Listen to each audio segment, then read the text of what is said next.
Hi, this is Larry Garver. I'm a consultant with CBI Telecom Consultants. I've been with the company for over 10 years, and I wanted to spend a minute or two talking about how you can get the best results from your current telecom vendors. One of the things that I would recommend to have a good relationship with your vendor is to ask for an assigned account representative. They become familiar with your account. They become your one point of contact for issues. That's the optimal method that you'd want to have.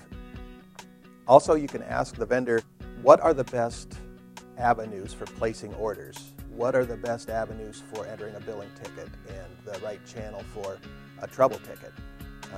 Some vendors will give you one single 800 number to call, and that's fine, but the bigger vendors usually have different departments for different things. So if you have one 800 number for AT&T and you want to place an order, you may be calling a number for customer service and trouble reporting, and you'll get bounced around from department to department. To avoid that frustration, I recommend getting that information ahead of time. Another tip is to ask your vendor what are the best numbers to contact depending on the particular type of order you want to place. If it's an order for new service versus just a billing question or a trouble reporting situation, there could be 3 different numbers to call or 3 different email addresses. Get those in advance. It'll save you frustration and time when you do need to place a trouble ticket and you're calling the wrong department. So trouble, orders, entering trouble tickets, and billing tickets, you want to get the proper channels for that with each vendor. Also, I recommend establishing ahead of time order intervals with each vendor. Say, for instance, you want to open a new office and order new telephone lines for this office. It would be important for you to know how long in advance notice your vendor would take to get those up and running for you, so that when you're expanding, you know what intervals you need to work with. So ask your vendor in advance and make note of those. It may take a week to 10 days to install plain telephone lines. It may take a month to install a circuit. Ask them what their standard interval is for billing ticket resolution.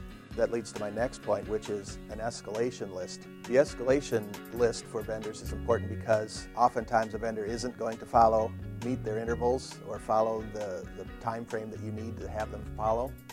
So if you have that up front, it's going to save you time, frustration, and effort later on.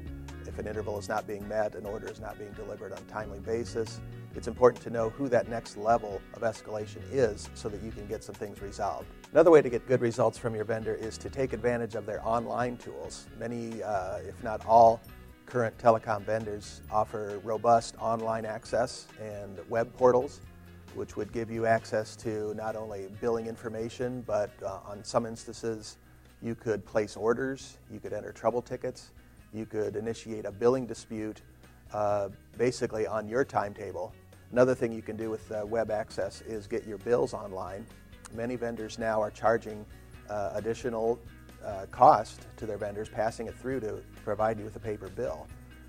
So if you can access your bills online, download them as PDFs if you need them, you could eliminate your paper bills, save a tree, good for the environment, and also maybe save some money if that vendor is charging you for receiving a paper bill.